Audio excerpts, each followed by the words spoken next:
This next question, can you tell us if all of the vaccines were utilized, or did we have to discard some?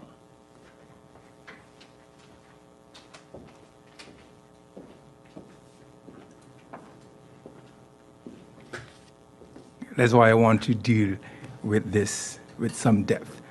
The CMO indicated in her presentation that we got 4,160 vials. 4,160 vials that were supposed to be used on or before the 30th of June. And we have said here previously that after the 30th of June, we would not be using any from that stock. These 4,160 vials were intended to deliver a minimum of 41,600 doses.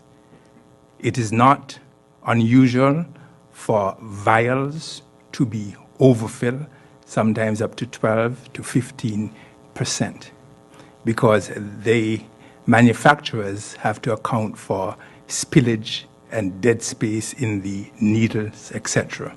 Therefore, if you got a vial that is supposed to deliver 10 mils, it will always have in more than 10 mils.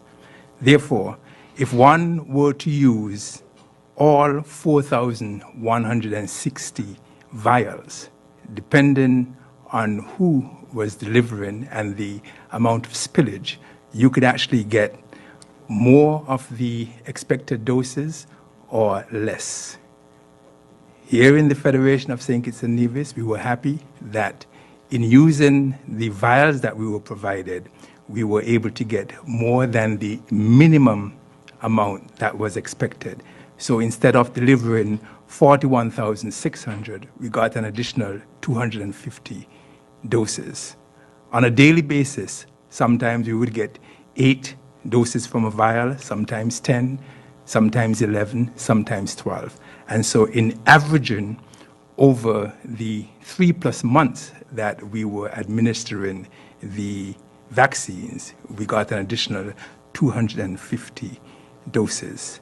Now, there were 17 health centers across the Federation of St. Kitts and Nevis involved in the vaccination process that ended about 5 o'clock on the 30th of June. Now, just using basic reasoning, it will follow that at 5 o'clock, every single vial will not be empty. And so around the Federation, there would have been vials that had liquid in them still. And so to ask if some were discarded, of course. The most important thing is that none would be used after the 30th, which has passed. And the most important thing also is that we got more than the minimum amount that we were supposed to get. And so I want to thank again all of the persons from the Federation who came forward in a timely manner and got vaccinated. And I also want to thank all of the persons who were involved in the education and the rollout program, such that the Federation of St. Kitts and Nevis is in a much safer place today compared to the 22nd of February when we started the rollout. And I do hope and trust that that is the last question we'll be answering regarding the doses. Thank you.